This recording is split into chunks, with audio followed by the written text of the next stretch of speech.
Mano, hoje eu tô nervoso, tá? Então se eu extrapolar um pouquinho nesse vídeo foi mal. Eu já peço desculpas aos telespectadores, mas a pergunta que me fizeram hoje é a respeito de salvação.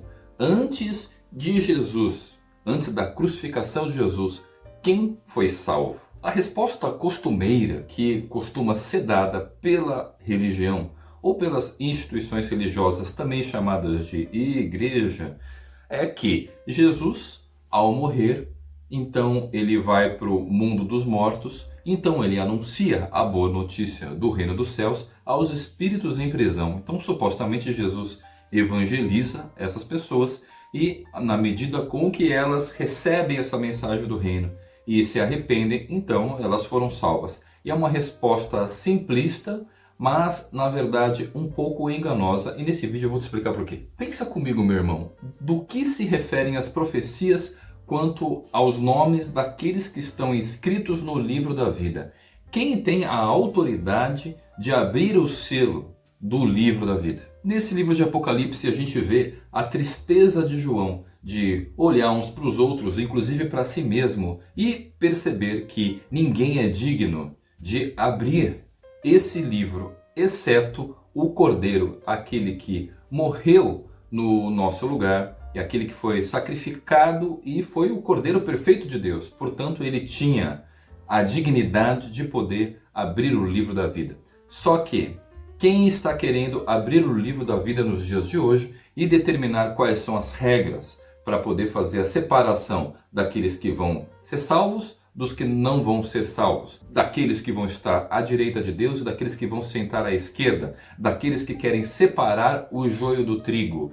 A igreja acha que pode determinar e dizer assim: quem está congregando aqui, então vai para o céu. Quem está do lado de fora vai para o inferno, porque estão recusando a mensagem, supostamente. E por que isso é uma mensagem enganosa? Porque percebemos que na pregação de Jesus no primeiro século, o comportamento dos fariseus era muito parecido. Eles estavam reunidos em sinagogas, então eles se sentiam como se fosse um grupo forte por causa dessa consciência coletiva de reforço de comportamentos de santificação, mas uma santificação entre aspas, porque no fundo era baseada em comportamentos esperados e não numa obediência real à palavra. E Jesus coloca isso à prova e mostra para esses religiosos que na verdade eles não tinham a capacidade de ouvir o que Jesus disse e obedecer. Na verdade eles estavam presos às riquezas, algo que envolvia não somente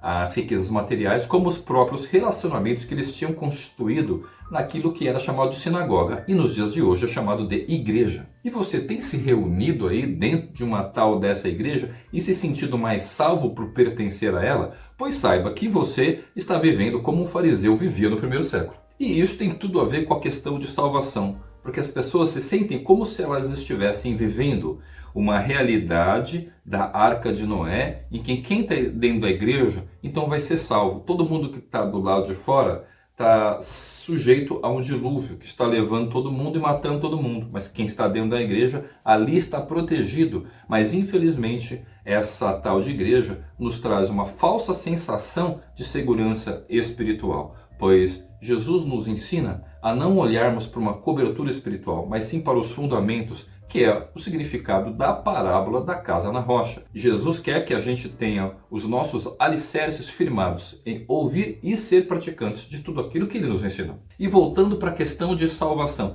quem pode ser salvo? É quem ouve a palavra e pratica. Esse é o que tem a sua casa construída sobre a rocha. Mas pensa comigo, meu irmão, então se eu pratico a palavra hoje, e eu tenho supostamente a minha salvação hoje, isso significa que eu vou ter amanhã?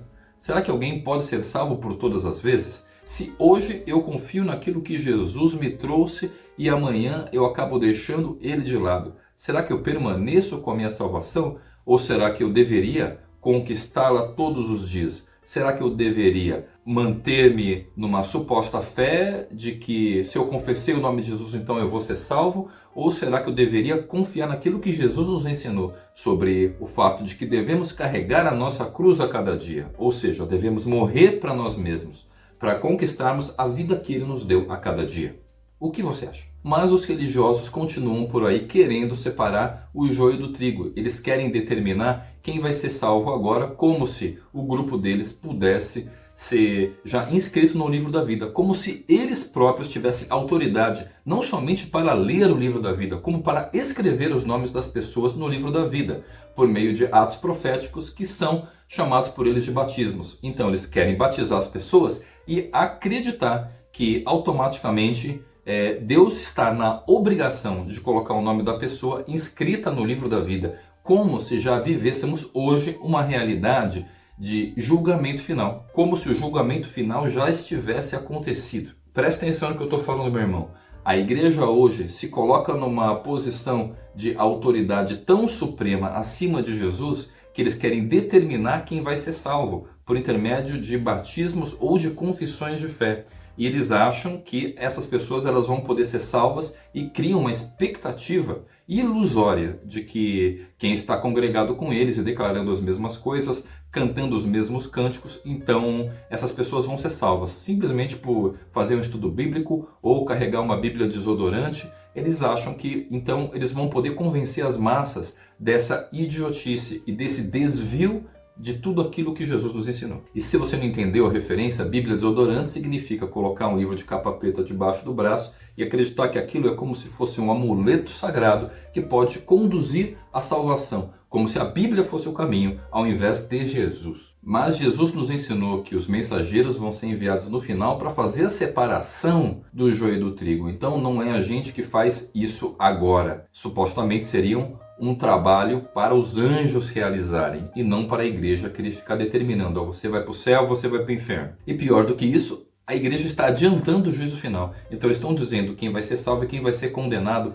antes de Jesus estar assentado no trono branco e julgando todas as coisas, julgando o próprio mundo dos mortos, as bestas de Apocalipse, o falso profeta. Quer dizer, os caras estão adiantando tudo e determinando quem vai ser salvo e quem não vai ser salvo. E você percebe que as próprias profecias nos mostram que a ressurreição dos mortos vai chegar para que então eles sejam separados. Afinal de contas, uns ressuscitam para a vida, enquanto que outros ressuscitam para a condenação. O problema é que a ressurreição dos mortos ainda não aconteceu e todo mundo está querendo julgar e inscrever os nomes das pessoas no livro da vida e retirar os nomes de outras pessoas desse livro. E aí o que acontece? Isso vai acabar se levantando contra as pessoas que estão produzindo esse tipo de julgamento. Você já parou para pensar o quanto perigoso é se contaminar a partir dessa pretensão de querer ser Deus antes do tempo, inclusive do julgamento final?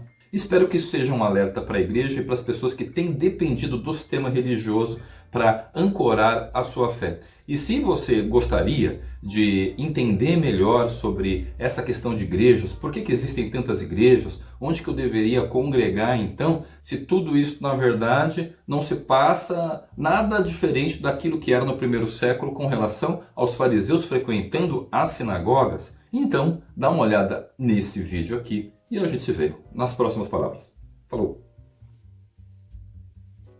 Se inscreva no canal e ative o sininho para receber as notificações dos próximos vídeos.